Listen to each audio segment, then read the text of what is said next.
Hello friends. आज की motivational story है सुनीता की किस्मत। सुनीता एक गरीब परिवार में रहने वाली एक छोटी सी बच्ची थी। उसकी माँ रमा लोगों के घरों में साफ सफाई का काम करती थी।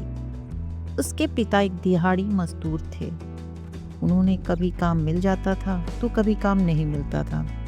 सुनीता पहली क्लास में एक सरकारी स्कूल में पढ़ती थी। सुनीता पढ़ाई में बहुत होशियार थी। सुनीता घर पर आकर घर का काम निपटाकर पढ़ने बैठ जाती थी। एक दिन सुनीता शाम तक माँ का इंतजार करती रही। माँ के ना आने पर वह बहुत परेशान हो गई। शाम को उसके पिता मोहन जी घर आए तो वो गीत सुनीता को घर पर छोड़कर रमा को ढूंढने निकल गए। रमा जिन घरों में काम करती थी उन्होंने सब जगह पता किया। उन्हें पता लगा कि रमा तो आज काम पर आई ही नहीं है। रात हो चली थी। मोहन जी पुलिस स्टेशन पहुंचे। वहां जाकर उन्होंने कहा, साहब मेरी पत्नी सुबह से गुम है, आप रिपोर्ट लिख लो। पुलिस वालों ने कहा 24 घंटे से पहले रिपोर्ट नहीं लिख सकते। मोहन जी को बहुत गुस्सा आ गया। वो बोले, आपको पता है उसके साथ क्या हो सकता है? आप रिपोर्ट लिखो और मेरे साथ उसे ढूंढने चलो। पुलिस वालों ने उन्हें उल्टा सीधा बोलकर भगा दिया। निराश होकर वो घर आ गए। घर आकर उन्होंने देखा सुनीता बैठी रो रही थी। मोहन जी फटाफट बाजार गए और सुनीता के लिए खाना लाए। सुनीता ने थोड़ा सा खाना खाया और सो गई। इधर मोहन जी उधर उधर भटकते रहे, लेकिन अपनी पत्नी रमा का कुछ भी पता नहीं लगा सके। सुबह जब सुनीता की आंख खुली तो उसके घर के बाहर भीड़ खड़ी हुई थी। सामने सफेद कपड़ा ओढ़े उसकी माँ लेटी हुई थी। उसका सर ढका हुआ था। सुनीता की कुछ भी समझ में नहीं आया। पास ही में मोहन जी खड़े रो रहे थे। तभी सुनीता की चाची ने उसे अपने से लिपटा कर बोला, बेटी तेरी माँ हम सबको छोड़कर चली गई है। सुनीता का दिल धक से बैठ गया। उसकी आंखों से आंसू बहने लगे। वह रोती हुई माँ से लिपट गई। उठो ना माँ, उठो, देखो रात को तुमने मेरे लिए खाना भी नहीं बनाया। सुनीता की चाची उसे संभालने की कोशिश करती रही। कुछ ही देर बाद सुनीता रोते रोते बेहोश हो गई। उसे सब कुछ दिख रहा था, लेकिन अब उसे होश नहीं था। कुछ देर में उसकी माँ का अंतिम संस्कार के लिए ले गए। सुनीता अब गुमसुम सी रहने लगी थी। वह किसी से बात नहीं करती थी। एक दिन मोहन जी ने सुनीता से कहा, बेटी माँ तो अब वापस नहीं आएगी, तू और मैं ही रह गए, तो चिंता मत कर, मैं तेरा अच्छे से ख्याल रखूंगा। इसी तरह समय बीतता रहा। सुनीता अब घर के काम भी निपटाने लगी थी। एक दिन सुनीता मंदिर जा रही थी। अब वह सुबह उठकर नहा धोकर मंदिर जाती थी।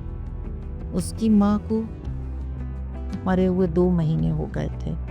अब वह माँ के सारे काम करने लगी थी। उसकी माँ मंदिर जाती थी, इसलिए वह भी मंदिर जाती थी। मंदिर में उसे एक बुजुर्ग मिलती थी। धीरे धीरे सुनीता और उस बुजुर्ग का नाम रंजना में जान पहचान हो गई। मंदिर में दर्शन करने के बाद दोनों मंदिर की सीढ़ियों पर कुछ देर के लिए बैठ जाती। रंजना जी ने बातों ही बातों में सुनीता के बारे में सब कुछ जान लिया। एक दिन मोहन जी के घर पर ही थे। उनका काम भी छूट गया था। वे उसी उलझन में थे कि अब क्या करेंगे। तभी सुनीता अंदर आई, बोली, पापा देखो कौन आया है। मोहन जी ने देखा तो बाहर एक चमचमाती गाड़ी आई थी। उसमें से एक औरत उतरकर उनके घर की ओर आ रही थी। महंगे कपड़े थे, जेवर पहने हुए थे। मोहन जी ने इशारे से सुनीता से पूछा।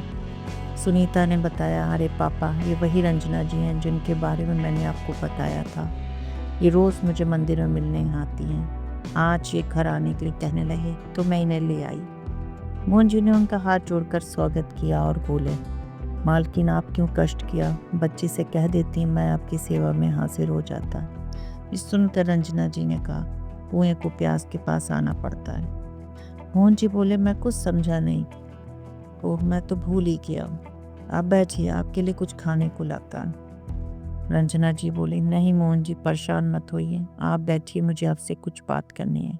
जानते हैं आपकी बेटी इतनी होनहार और संस्कारी है, जितने ध्यान से ये पूजा करती है मैं भी नहीं कर सकती। इसके चेहरे का तेज, इसकी हंसी में थक जाकर ही भूल नहीं पाती। मैं चाहती हूँ कि मैं इसका अच्छे से पालन पोषण करूँ अपने घर ले जाकर। मोहन जी जितना भी अपनी बेटी की तारीफ सुनकर खुश हो रहे थे, अब उन्हें उतना ही दुख होकर बोले, मालकिन मेरी पत्नी तो पहले ही चली गई, अब मेरे जीने का एक ही सहारा है, इसे भी आप ले जाएंगे तो मैं कैसे जीऊँगा। रंजना जी ने आगे कहना शुरू किया, मोहन जी आप गलत समझ रहे हैं, मैं आप दोनों को ले जाना चाहती हूँ। आपको यहाँ काम कभी मिल पाता है कभी नहीं, बस आप मेरे घर की देखभाल करना और सुनीता मेरे साथ रहेगी। मैं आपको बता दूँ मैं अकेली रहती हूँ, मेरे पति अब इस दुनिया में नहीं है और बच्चे मेरे विदेश में रहते हैं। मोहन जी की आंखों में आंसू आ गए। मालकिन एक बिन माँ की गरीब बच्ची की आप मदद कर रहे हैं, मैं ये सोच भी नहीं सकता।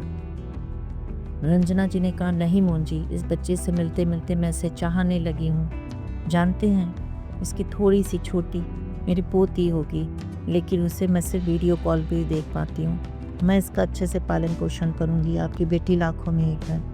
मोहन जी को कुछ समझ में नहीं आ रहा था। रंजना जी ने आगे कहना शुरू कर दिया, आप तैयारी कीजिए, मैं नौकर भेज देती हूँ, आपका सामान ले जाएगा, आप दोनों भी मेरे साथ चलिए।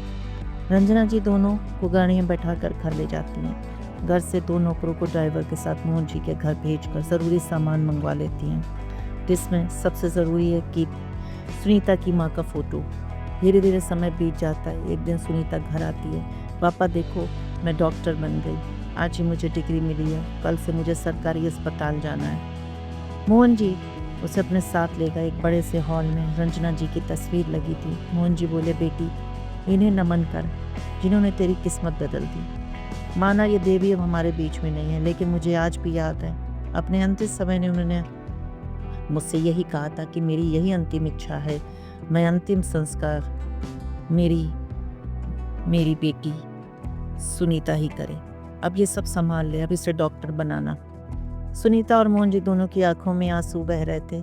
एक तरफ रंजना जी के बेटे तो थे, लेकिन उनके मरने पर भी नहीं आए, और एक तरफ ये गरीब लड़की जिसको रंजना जी को इतना प्यार दिया कि वो अपना सब कुछ इसके नाम कर गई।